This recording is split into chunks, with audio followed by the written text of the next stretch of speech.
Olá, estamos de volta aqui com o Jornal da Manhã pela Jovem Pan em 100,7 e a gente vai estar conversando nesse segundo bloco com o secretário especial da Receita Estadual, o senhor Francisco Suruagi. Francisco, seja muito bem-vindo aqui ao Jornal da Manhã. Muito obrigado, é uma satisfação imensa estar aqui no Jornal da Manhã da Jovem Pan. Um prazer imenso e um momento importante. Inicialmente, desejar um ano novo, abençoado e feliz para todos.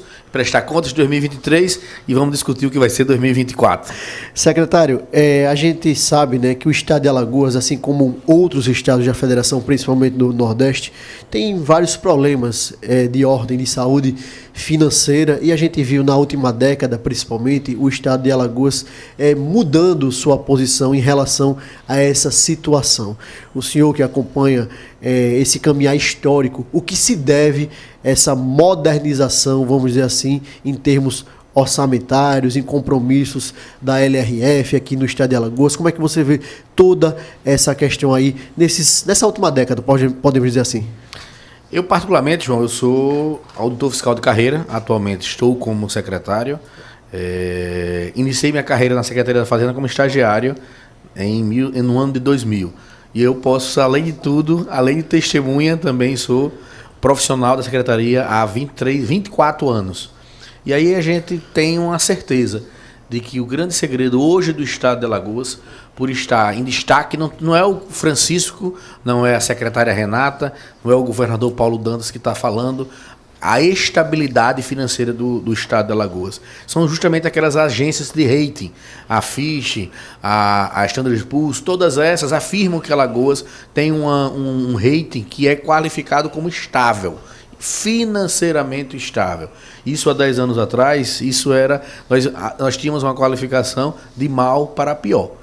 E aí o segredo disso aí, a gente só atributa a um só comportamento: a estabilidade e a responsabilidade fiscal, que não é feita da noite para o dia, que não é feita de ano sim, ano não, que não é feita quando a partir de agora ser ano de eleição eu não vou mais ser, não, é um trabalho de anos, é um trabalho com medidas impopulares, muitas vezes com medidas que a população não vai agradar, mas a gente percebe que ao longo, desde o início do governador do Renan Filho, secretário Jorge Santoro, continuidade com o governador Paulo Dantas, secretária Renata, a gente vê que o que é feito lá atrás e o que permanece sendo feito é o que dá resultado. Resultado na saúde, resultado na educação, resultado na segurança pública, resultado no serviço público e em forma geral. Secretário, em termos de arrecadação, como é que está o Estado, a saúde financeira do Estado? O Estado tem arrecadado mais e, consequentemente, o Estado que arrecada mais, ele pode investir mais, por exemplo, em questões sociais, como saúde, educação, segurança pública. Como está essa balança, arrecadação e investimento público? Ao longo desse período, 2015 até agora, nós sempre tivemos essa preocupação com o equilíbrio fiscal. De pouco adianta você arrecadar muito bem e gastar muito mal. Há necessariamente de ter esse equilíbrio. A Secretaria da Fazenda, ao longo desse período, fez 2 concursos públicos onde ela aprimorou muito a sua parte do Tesouro. Eu respondo atualmente pela parte da Receita, a parte da arrecadação, da fiscalização, da cobrança. Mas a Secretaria da Fazenda, nesses últimos 10 anos, investiu muito nessa parte do gasto. Para você ter uma qualidade do gasto, para você ter uma criticidade naquele gasto, para você ter freios, para você ter critérios, para que aquele gasto seja efetivamente direcionado para uma saúde, para uma educação, para um transporte público. E ao longo desse tempo, a gente vem fazendo uma série de ações para que essa parte da arrecadação ela também possa ser feita de forma sadia. A gente, em 2018, João, a gente fez uma lei que hoje passa a ser uma lei que foi referência nacional. É a Lei do Contribuinte Arretado. Para você ter uma ideia, é uma lei que muda completamente uma cultura, tanto interna da Secretaria da Fazenda, como também um relacionamento com o contribuinte. Outrora, a Secretaria da Fazenda era uma Secretaria da Fazenda autuadora, punitiva, que simplesmente multava. A partir de 2018, a Secretaria da Fazenda passou a ser aquela secretaria que educa, que orienta, que antes de qualquer ação punitiva, antes de qualquer ação de multa, antes de qualquer autuação, ela vai notificar o contribuinte explicando qual é o procedimento correto.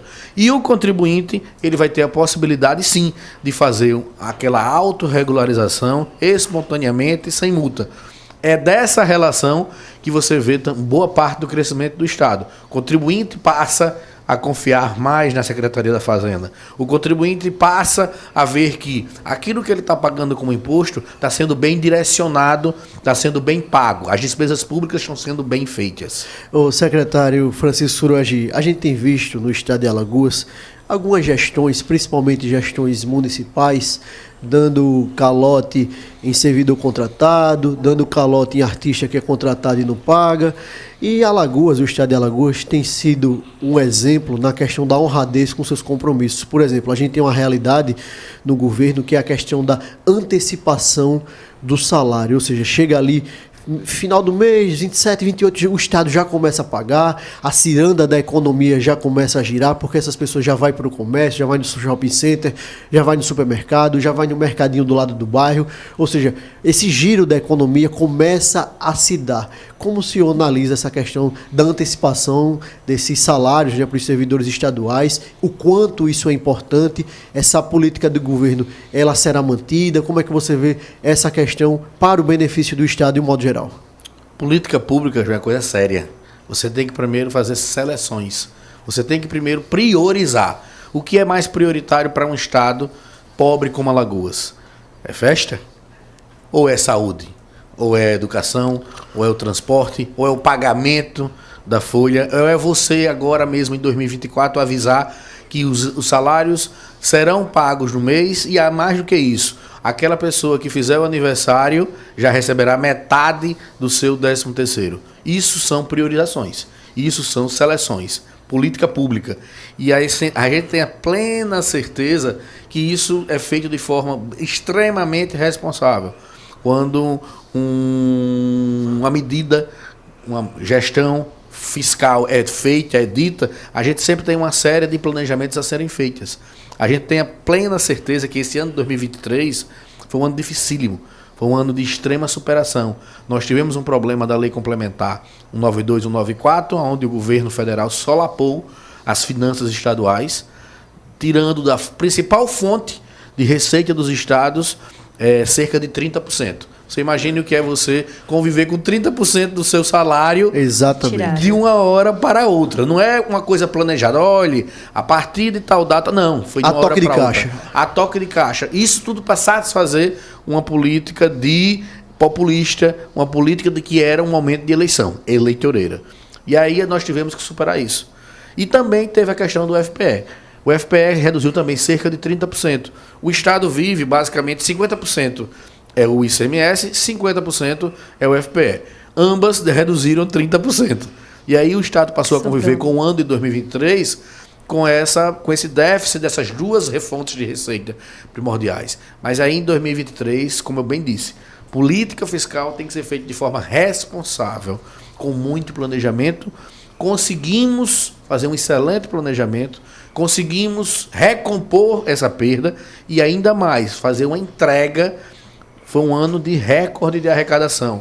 Quando você fala recorde de arrecadação, é recorde de repasse para os municípios. Os municípios, João, receberam no ano de 2023 1,7 bilhões. Ou seja, uns valores em 2022 tinha sido 1,4 bilhões. Cerca de 20% a mais. Isso para os municípios que também estavam sofrendo com a queda do FPM. É um incremento importantíssimo. Um incremento importantíssimo. E aí beneficia o bom gestor e o mau gestor. A nossa parte do Estado, Secretaria da Fazenda, a gente procura fazer da forma mais equilibrada e responsável Nicole Mello. Secretário, vamos falar então sobre o IPVA 2024, que já está disponível para os contribuintes. Então, conta um pouquinho para a gente quais são as condições especiais de pagamento, como o contribuinte pode ter acesso à emissão deste boleto que modificou, não vai chegar mais na casa do contribuinte. Então, conta para o nosso ouvinte, para poder ele já firmar esse acordo aí e realizar o pagamento. Vamos lá, Nicole. A principal mudança, efetivamente, foi a Secretaria da Fazenda não vai mais enviar para o endereço do contribuinte, do cidadão, o documento de arrecadação. Por quê? Simplesmente por duas razões. A primeira era porque o que acontecia? Às vezes o cidadão, e isso ocorre frequentemente, não atualizava o seu cadastro junto ao Detran. E aí mandava-se para o endereço, o contribuinte cidadão não recebia, quando vinha pegar aquele documento já estava em atraso. E o outro também era em função da que às vezes os Correios também, quando ia fazer aquela entrega, já estava em atraso e aí o contribuinte já estava penalizado. E aí a gente seguindo o próprio Detran, que também já faz isso, outras secretarias, outros setores, a gente resolveu fazer, não, o contribuinte é quem vai fazer a sua geração ou o seu pagamento online. Ele pode ir nas fontes oficiais, a gente está disponibilizando o máximo possível de fontes de acesso para que ele possa fazer. Nós temos o próprio site da Cefaz, o www.cefaz.al.gov.br, tem o site do Detran. Nós temos a nossa atendente virtual, a Nise, que também você pode acessá-la através do Instagram, WhatsApp. Não, do WhatsApp. Não é o WhatsApp, olha, Nicole. É o Telegram. O Telegram, porque interessantíssimo. O WhatsApp ela tem uma política LGPD diferente. Sim. Aí é através do Telegram, através também do nosso site, a gente pode fazer toda essa geração. E a gente acredita que até o final de janeiro, a gente também vai estar lançando o nosso Cefaz Conecta. É um aplicativo no celular que a pessoa pode também fazer essa geração e esse pagamento e ter outras também funcionalidades e serviços da secretaria no celular. E o desconto, né, secretário? Vamos Sim. falar dos descontos. Essa é a parte que É a parte boa, não é, Nicole? É a parte que eu vim te A dar Nicole ansioso já pra quer pagar o saber. IPVA dela por desconto. isso, Mas é claro. E o desconto, secretário? Vamos lá. Nós temos, até o dia 31 desse mês, temos a cota única. Aqueles que quiserem pagar de uma só vez, terá o desconto de 5% até o dia 31. Há também a possibilidade do parcelamento. Nesse parcelamento é de acordo com o final da placa, Nicole. Por exemplo, vai chegar em fevereiro, finais de placa 1 e 2, inicia-se o parcelamento em fevereiro. E aí você pode pagar em até 6 parcelas. 3 e 4, final da placa, você começa a pagar em março, 6 meses adiante.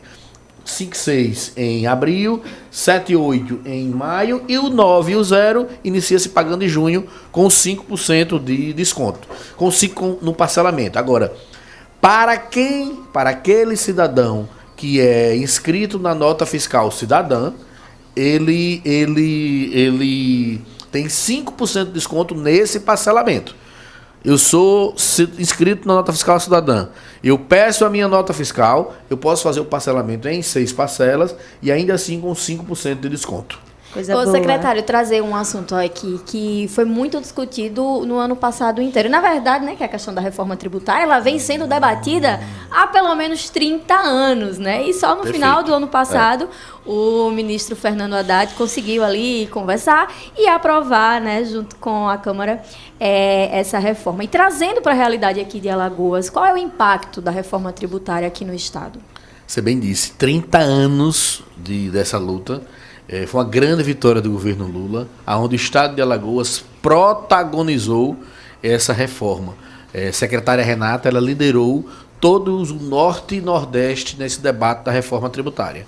Foi um ano muito intenso, na qual a reforma tributária tão almejada, tão sonhada. Só para você ter uma ideia, a reforma tributária é tão importante, era tão desejada, porque ela era um instrumento de resolução definitiva de uma injustiça tributária que os estados do Norte e Nordeste sofriam. Só para você ter uma ideia, só no Brasil há uma tributação diferenciada. Vou dar um exemplo. São Paulo, ao vender para Alagoas, ele fica com parte do que ele vende e parte fica com o estado consumidor. Ou seja, o tributo naquela operação ficava em parte com Alagoas, em parte com São Paulo. Com a reforma tributária, ela vai seguir o que o mundo todo preconiza e o que o mundo todo faz. 100% do produto daquela receita vai para o estado do destino, é onde se consome. Você, em qualquer lugar do mundo, nos países em desenvolvimento ou em desenvolvido, o lugar do imposto é o lugar onde você consome e não onde você produz. E aí você imagine, os estados do Sul e Sudeste se deve a esse nível de tecnológico, a esse nível de desenvolvimento, esse nível logístico, em função também de uma tributação errada. Então foi uma forma de trazer uma equidade aí entre essas regiões. Sobretudo, equidade e justiça. E você imagine agora, com a reforma tributária, nós tínhamos 27 legislações de ICMS. 5.500 legislações de ISS, que são dos municípios. Nós só vamos ter uma. A racionalidade vai imperar nesse manicômio judiciário que ora tinha. Você imagina o que era uma empresa multinacional, ela ter que instalar em 27 estados do país, com 27 regras, cada estado com a sua interpretação, cada estado com a sua forma de cobrança, cada estado com sua alíquota, cada estado com sua regra. Só vai ter uma. Imagine também para o investidor estrangeiro. Ao investir no Brasil, ele vai ter uma regra só. Isso é racionalidade, além da transparência que isso. Só a aprovação da reforma tributária, a gente abre um horizonte gigantesco, tanto para os empreendedores, como para o poder público, mas principalmente também para o cidadão, porque ele também vai continuar com uma série de tratamento especial, produtos de cesta básica, agricultura familiar e tantos outros, Simples Nacional, tudo isso permanecerá. Ou seja, João, equilibra o jogo, né, para todo mundo. É verdade. Secretário Francisco Suruagi, quero agradecer demais a sua participação aqui no Jornal da Manhã, dizendo que foi um tempo muito curto e quero convidar o secretário publicamente para estar aqui em outras oportunidades e elogiar publicamente o secretário, porque falar de tributo, falar de economia, assim, de forma tão didática, tão prática, importante. É tão difícil. Exato. E a população tem que ter esse entendimento. Quando a gente fala de tributo, de arrecadação, a gente tem que ter o olhar social voltado como isso é importante para a nossa vida no cotidiano. Quando a gente vai comprar um pãozinho na padaria, no café, pagar o carro, o aluguel, enfim, botar o combustível no carro, ou seja, tudo é economia, tudo é tributo, tudo é arrecadação, ou seja, é tão importante que o brasileiro, que o alagoano, que o maceiense possa conhecer cada vez mais de perto a sua realidade para poder ter uma noção geral, né, de como é difícil a manutenção de um Estado com a saúde financeira em dia. Secretário, quero deixar um espaço para suas considerações finais. Obrigado, Jornal da Manhã, obrigado, João, obrigado, Nicole, obrigado, minha querida. Agradecer, sobretudo, essa oportunidade, mas agradecer, sobretudo, ao cidadão alagoano que exerce a sua cidadania fiscal. A gente faz muito campanha de peça sua nota, peça sua nota. Nós somos cerca de 400 auditores fiscais, numa população de 3 milhões de habitantes, em 102 municípios, nós não conseguimos ficar onipresente. O que faz realmente a diferença é justamente aquele cidadão que exerce a sua cidadania fiscal. Por isso que a gente peça tanto, peça sua nota. Isso é um instrumento de evitar sonegação, isso é um instrumento de equidade, isso é um instrumento de você promover uma justa e leal concorrência. E agradecer a vocês pela parceria, pelo trabalho e pela comunicação que faz para o Estado de Alagoas. Obrigado. Obrigado mais uma vez, secretário Francisco Suruagi. Obrigado, Nicole Melo, Natália Barros, Cláudio Stone na técnica, o Mailson Franklin nas ruas de Maceió junto com o Geraldo Salgueiro. Muito obrigado a todos vocês e até amanhã, se Deus quiser. Amanhã é sexta-feira, viu, ouvinte? Todo tchau, mundo animado. tchau. Até amanhã, sexta-feira, João.